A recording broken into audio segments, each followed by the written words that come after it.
the President of the United States and the President of the Republic of Korea.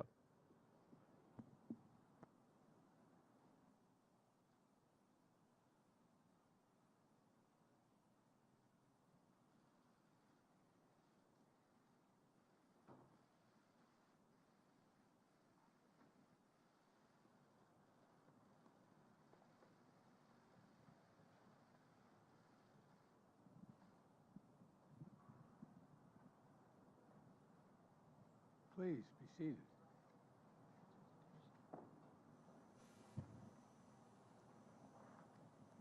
Well, Mr. President, it's good to see you again, my friend. We've met several times over the last year, and each time we have deepened our nation's partnership, and for the benefit, I think, of both our peoples. Today's no exception. Our nation's relationship has been a great success story.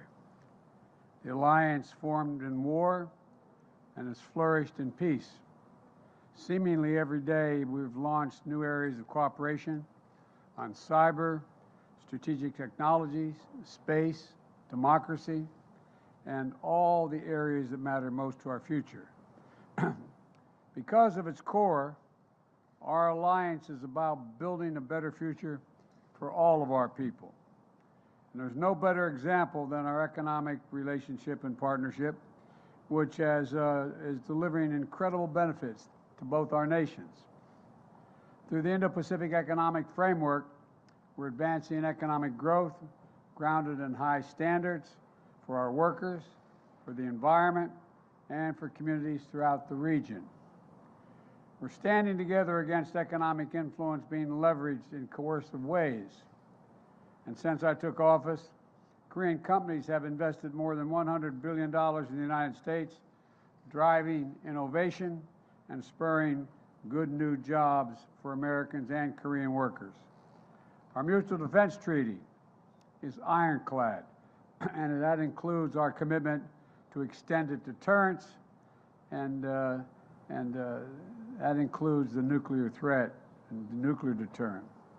They're particularly important in the face of DPRK's increased threats and a blatant violation of U.S. sanctions. At the same time, we continue to seek serious and substantial diplomatic breakthroughs with the DPRK to bolster stability on the peninsula, reduce the threat of proliferation, and address our humanitarian and human rights concerns for the people of the DPRK. The Republic of Korea and the United States are working together, including through our trilateral cooperation with Japan, to ensure the future of the Indo-Pacific is free, is open, prosperous, and secure. I want to thank you again, Mr. President, for your political courage and personal commitment to diplomacy with Japan. I've worked on these issues for a long time, and I can tell you it makes an enormous difference when we all pull together. I also welcome and support your administration's new Indo-Pacific strategy. It's a strategy that affirms how aligned our two nations are and our visions of the region and how similar they are. Today, we discussed our work together on promoting peace and stability in the Taiwan Straits, ensuring freedom of navigation in the South China Sea and beyond. Excuse me. I also affirmed our shared commitment, we together shared our firm shared commitment to stand with the people of Ukraine against Russia's brutal assault on their freedom, their territorial integrity, and democracy. The Republic of Korea's strong support for Ukraine is important because Russia's flagrant violation of international law matters to nations everywhere in the world, not just in Europe. When it comes right down to it, it's about what you believe, what you stand for, what kind of future you want for your children and grandchildren. And right now, I believe the world is at an inflection point. The choices we make today, I believe, are going to determine the direction of our world and the future of our kids for decades to come. That's why this partnership is so important, Mr. President, because we share the same values, the same vision. And I greatly appreciate, Mr. President, that the Republic of Korea co-chaired the second Summit on Democracies last month, and he will host the third Summit for Democracies. We both understand that our democracies and our people are our greatest source of strength, and working together they make our nation stronger and more effective.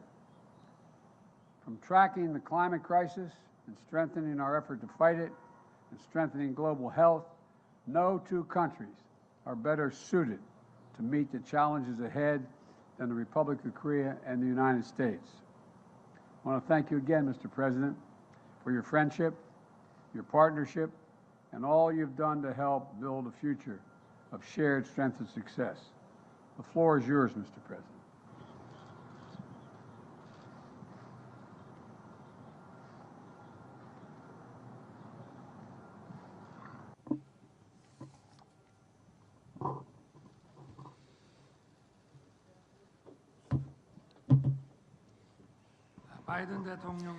President Biden, thank you for your special and warm hospitality.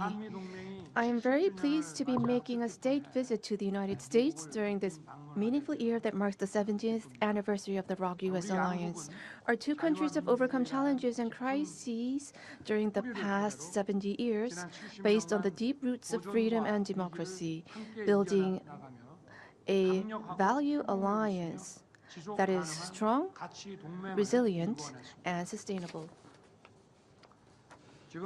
We are now being threatened by an unprecedented polycrisis. The ROK-US alliance is jointly overcoming this crisis, also coming from North Korea, as a righteous alliance that contributes to world peace and prosperity. We will further expand the depth and denotation of the ROK-US Global Comprehensive Strategic Partnership and march forward to the future. Today, President Biden and myself engaged in constructive dialogue to discuss ways to materialize this shared vision. The outcome of our dialogue is well outlined in the joint statement adopted today. The first key outcome is extended deterrence. Sustainable peace on the Korean Peninsula does not happen automatically. Our two leaders have decided to significantly strengthen extended deterrence of our two countries against North Korea's nuclear and missile threats so that we can achieve peace through the superiority of overwhelming forces and not a false peace based on the goodwill of the other side. Such a will and commitment is captured in the Washington Declaration. President Biden has reaffirmed his ironclad commitment to extended deterrence towards the Republic of Korea. Our two countries have agreed to immediate bilateral presidential consultations in the event of North Korea's nuclear attack and promised to respond swiftly, overwhelmingly, and decisively using the full force of the alliance, including the United States nuclear weapons. Our two countries have agreed to establish a nuclear consultative group to map out a specific plan to operate the new extended deterrence system. Now, our two countries will share information on nuclear and strategic weapon operations plans in response to North Korea's provocations and have regular consultations on ways to plan and execute joint operations that combine Korea's state-of-the-art conventional forces with the U.S.'s nuclear capabilities, the results of which will be reported to the leaders of our two countries on a regular basis. In addition, our two countries have agreed to further advance tabletop exercises against a potential nuclear crisis.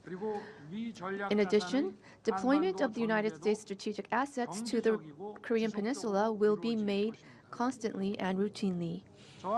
President Biden and I will continue to cooperate to strengthen extended deterrence between our two countries based on our historical and concrete agreement reached during our summit.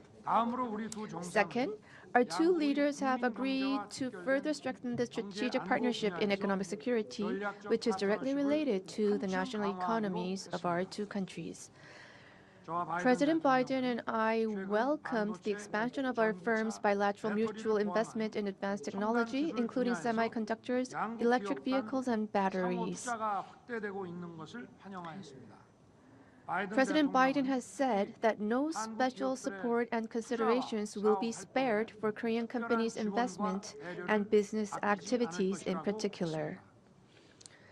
We have agreed to consult and coordinate closely so that the U.S. Inflation Reduction Act and the CHIPS and Science Act can further strengthen supply chain cooperations between the two countries in advanced technology.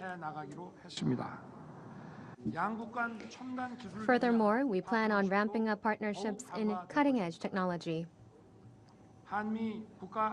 We have agreed to establish a dialogue for next-generation emerging and core technology between the U.S. National Security Council and the Korea Office of National Security pertaining to chips, batteries, biotechnology, quantum science, and other cutting-edge technologies with the aim of promoting joint R&D and experts exchange.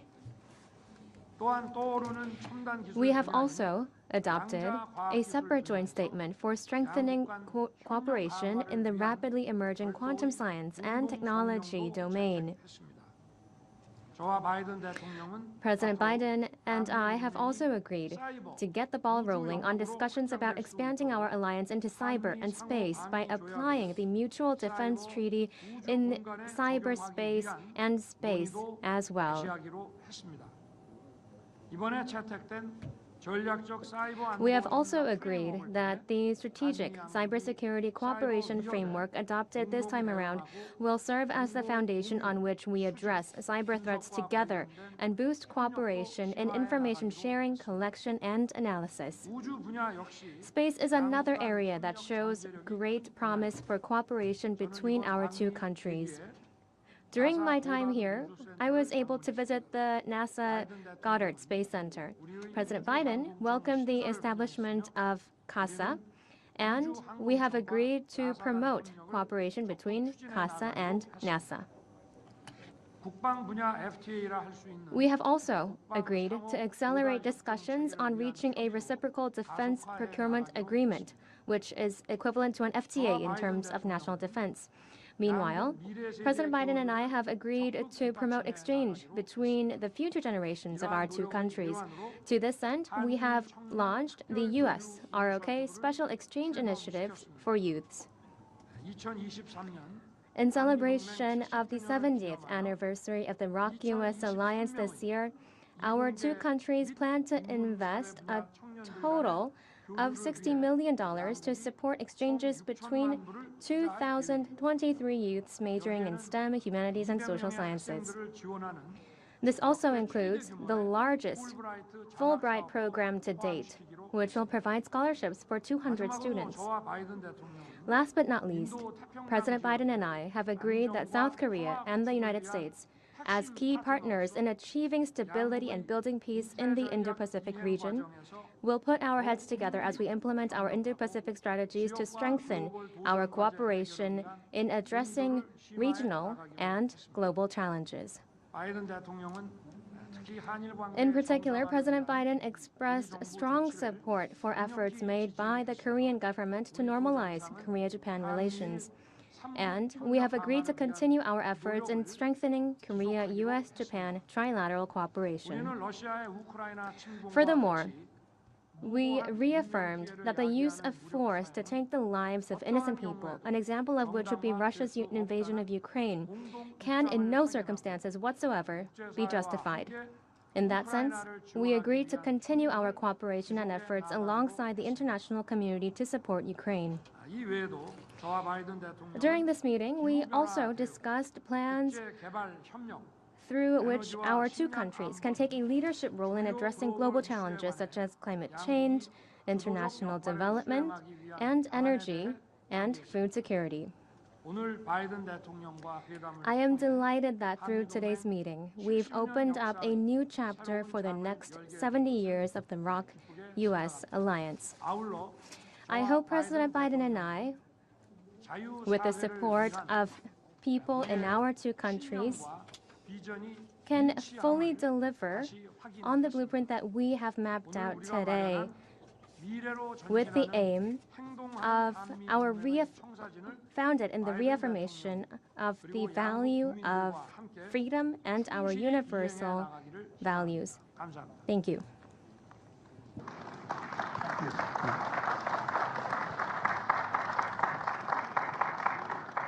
Now we're going to take some questions. The first question is from Courtney of the Los Angeles Times. Thank you, Mr. President. Your top economic priority has been to build up U.S. domestic manufacturing in competition with China. But your rules against expanding chip manufacturing in China is hurting South Korean companies that rely heavily on Beijing. Are you damaging a key ally in the competition with China to help your domestic politics ahead of the election? And one for President Yoon. There have been concerns since last year that North Korea will soon be conducting its 7th nuclear test amid growing domestic support in your country for your own nuclear weapons. Meanwhile, Russia has suggested it could send its latest weapons to North Korea if South Korea sends lethal aid to Ukraine. How do you seek to manage the North Korea risk amid obligations to Ukraine and NATO? Thank you. Let me respond to your question first. My desire to increase U.S. manufacturing and jobs in America is not about China. I'm not concerned about China. Remember, America invented the semiconductor. We invented it. We used to have 40% of the market. And we decided that what we're going to do over the past, I don't know how many decades, we decided that it was going to be cheaper to export jobs and import product. And along came the pandemic. And the pandemic taught us that we used to have, as I said, 40% of the market just some years ago. Now it's down to 10%. And again, we invented the supercomputer. So I decided to go out and see what we could do to increase our hold on the market once again. And so what I did was I went around the country, as well as, in addition to passing the Chips and Science Act, I, in fact, visited countries around the world. And two significant South Korean companies decided they were going to invest billions of dollars in chip manufacturing in the United States. It wasn't designed to hurt China. It was designed so we didn't have to worry about whether or not we had access to semiconductors. For example, during the pandemic, what happened was all of a sudden everybody started to learn the phrase supply chain. A year ago, no one knew what the hell everybody was talking about when he said supply chain. But now they all know. And we lost access to these semiconductors, in which new automobiles in the United States need 30,000 of them just to build a new automobile. And we didn't have them. So we started to invest here. And what happened was when we encouraged the investment through the Chips and Science Act, and now we have enormous investment in the United States, well over $200 billion in long-term investment in semiconductors. And we're rebuilding the economy of the United States with those semiconductors. It's not designed to hurt China. The only thing I did say with regard to China, there are certain extremely sophisticated semiconductors that we have built that are useful for nuclear and or other weapon systems. Those we are not selling. We're not exporting to China or anyone else. And so that's the context in which this has all occurred. In the meantime, we're creating thousands of jobs and bringing back a sense of pride and dignity to so many towns in the country where all of a sudden, over the last 3 decades, we found out that factory that had 600 people shut down. The soul of that community was lost. And so I made sure when the semiconductors were coming back that they were not just going to go to the coast, they'd be all over the country.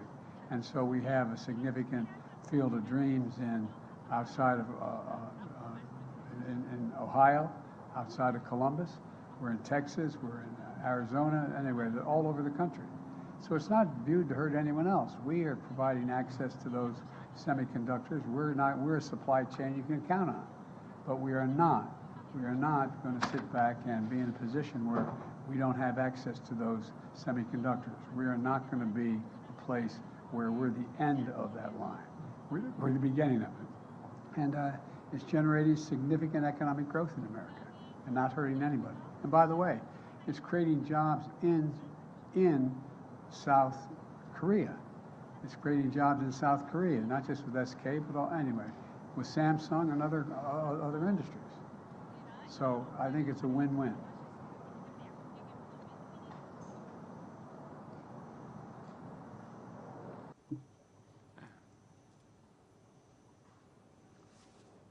질문에 대해서 With regard to your question, let me provide my answer. 한미 양국의 Korea and the 워싱턴 U.S., 선언에서 based on its Washington Declaration, our two countries have agreed to strengthen extended deterrence, and the implementation level is different from the past. First of all,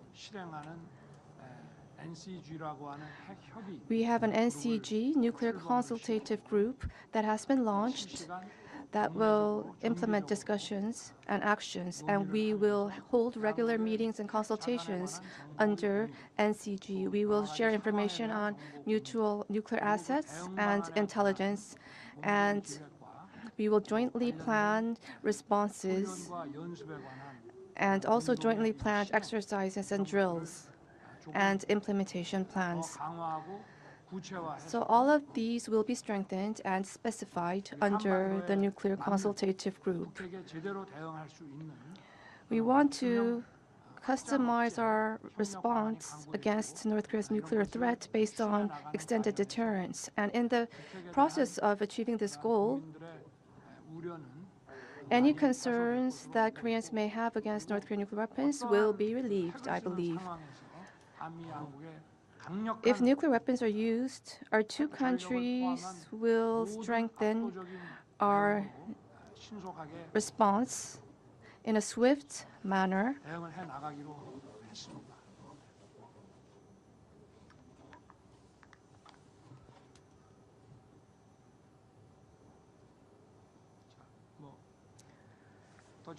Any further questions to me? Please.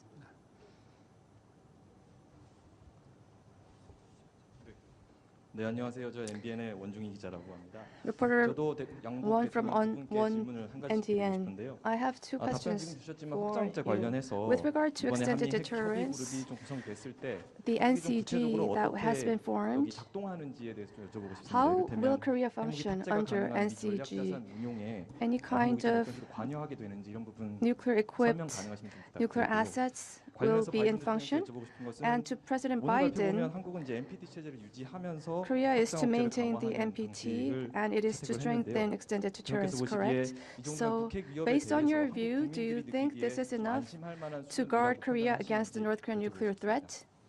Thank you very much. 핵 협의 그룹의 활동에 대해서는 Well, let me address your question about the activities of the NCG.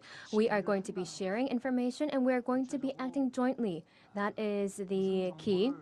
어떻게 공유하고 I can't talk to the specifics right now about what type of information and what type of specific activities we will be conducting. But however, under the nuclear umbrella, our extended deterrence was a lot lower. So right now, it's an unprecedented expansion and strengthening of the extended deterrence strategy under the Washington Declaration, which will create the NCG.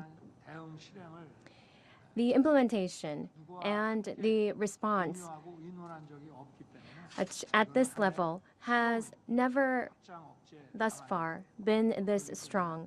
So this is a new level of extended deterrence, much stronger, that I can say with confidence. The response that I would give you is that the extended deterrence means that we are having more consultation with whatever action is to be contemplated or taken. And we made it really very, very clear.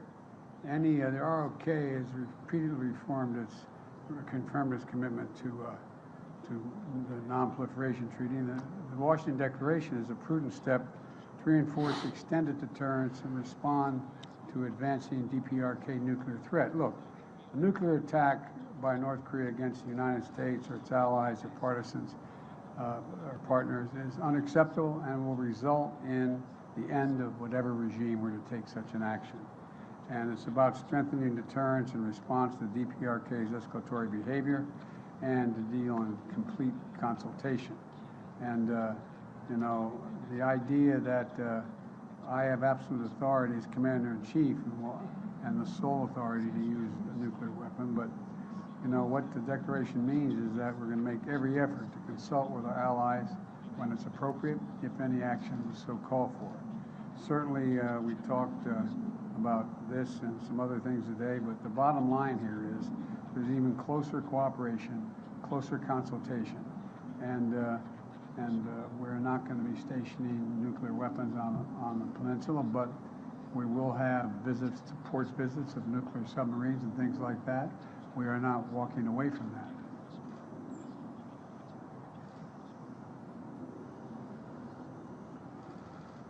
My turn to ask a question. I think the next question is Mary Bruce, ABC. Thank you, Mr. President. You recently launched your re-election campaign. You've said questions about your age are legitimate, and your response is always, just watch me. But the country is watching, and recent polling shows that 70% of Americans, including a majority of Democrats, believe you shouldn't run again. What do you say to them? What do you say to those Americans who are watching and aren't convinced? You've said you can beat Trump again. Do you think you're the only one?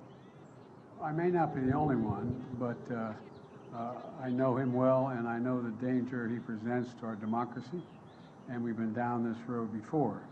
And with regard to age, you know, and polling data, I noticed the polling data I keep hearing about is that I'm between 42 and 46% favorable rating, et cetera. And but everybody running for re-election in this time has been in the same position. There's nothing new about that. You're making it sound like Biden's really underwater. Number one. Number two, when the same polling data asks whether they think what kind of job I've done, it gets overwhelmingly positive results. From 58% thinking everything from the CHIPS Act and all the things we've done. You know, we've created, like I said, we've created 12 million new jobs. We've created 800,000 manufacturing jobs. We have economic growth moving. We're in a situation where the climate, we've invested more money and more help in dealing with the climate crisis than any nation in the world. And so things are moving. And the reason I'm running again is there's a job to finish. The other thing is that, look, you know, think about what I inherited when I got elected. I inherited a nation in overwhelming debt at the time, number one, in the hole for the 4 years that he was president. I inherited a nation that had a serious loss of credibility around the world as America first. And, you know, the first meeting I attended the G7, I said, America's back. And one of the world leaders looked and said, for how long? For how long? There's a great concern about the United States being able to lead the free world. And we're doing that again. And those same polls you look at, you take a look at the polls that are saying whether I pull together NATO and the European Union as well as Asian partners, I think we have. But there's more to do. And with regard to age, I can't even say, I guess how old I am, I can't even say the number. It doesn't register with me. And but the only thing I can say is that one of the things that people are going to find out, they're going to see a race, and they're going to judge whether or not I have it or don't have it. I respect them taking a hard look at it. I take a hard look at it as well. I took a hard look at it before I decided to run. And I feel good. I feel excited about the prospects. And I think we're on the verge of really turning the corner in a way we haven't in a long time. I know you're tired of hearing me say we're at an inflection point. Well, we really are. What happens in the next 2, 3, 4 years is going to determine what the next 3, 4 decades look like. And I have never been more optimistic in my life about the possibilities of the United States.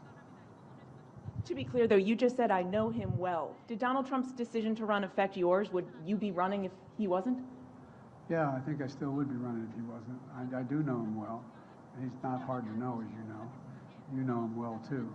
The question is whether or not, look, there's more to finish the job. We have an opportunity to put ourselves in a position where we are economically and politically secure for a long time. Look, we continue to have, and now you don't like me hear me saying it, there's still a contest between autocracies and democracies. And we're the leading democracy in the world. And it's something I know a fair amount about, something I care about, and something that I have found a willingness from an awful lot of our allies and friends to follow. So I think that, you know, we have to finish the job and nail it down.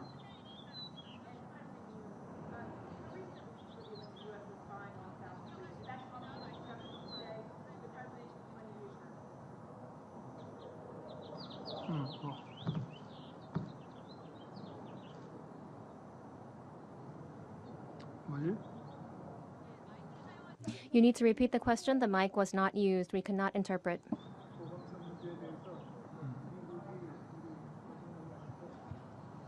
They need to repeat the question.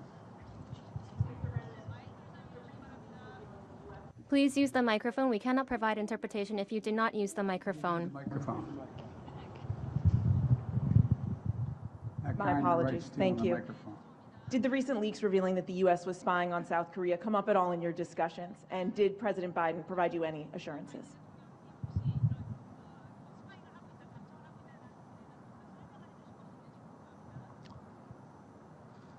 네, 지금 뭐 한미 간에 그 부분에 대해서는 With regard to that, 소통하고 we are communicating between our two countries and we are sharing necessary information.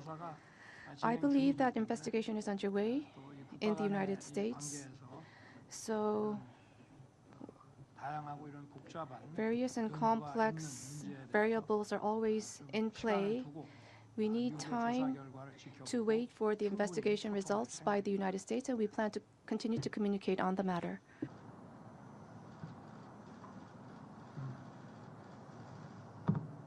This will be the last question.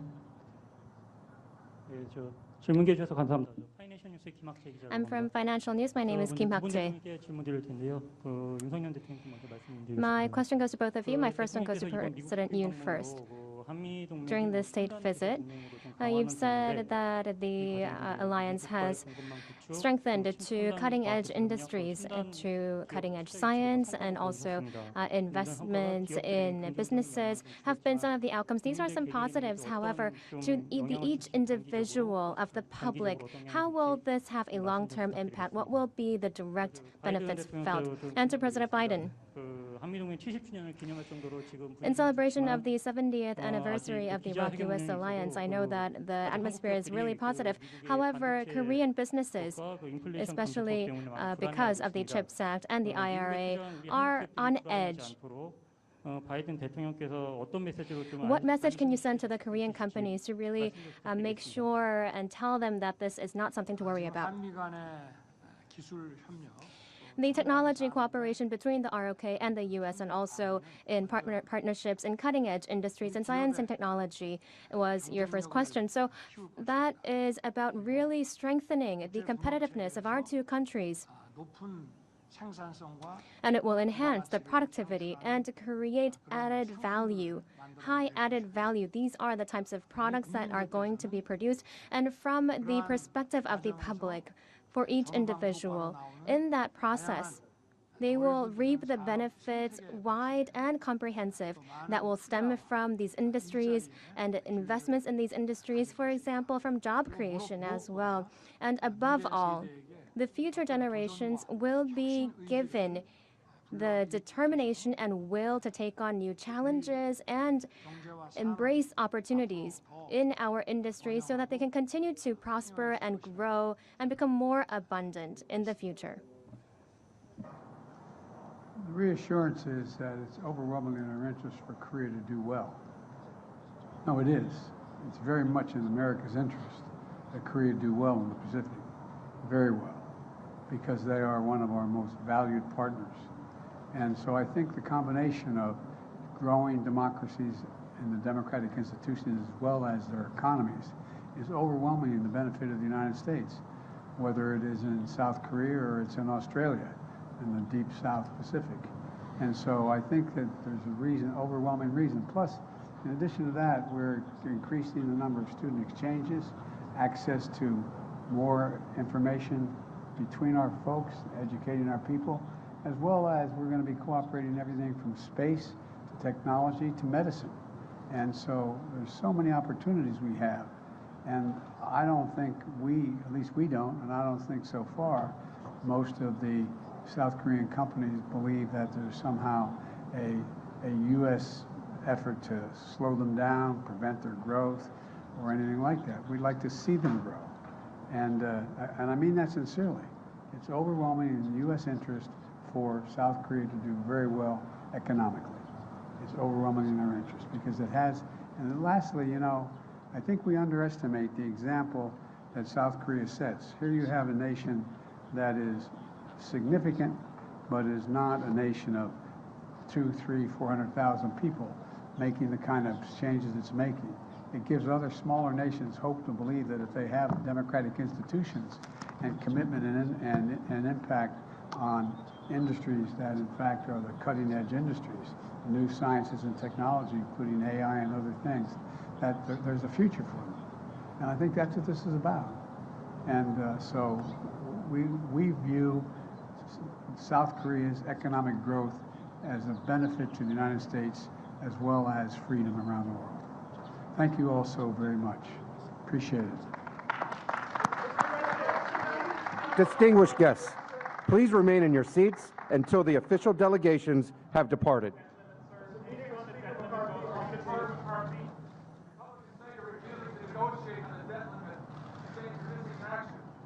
They haven't figured out the debt limit yet.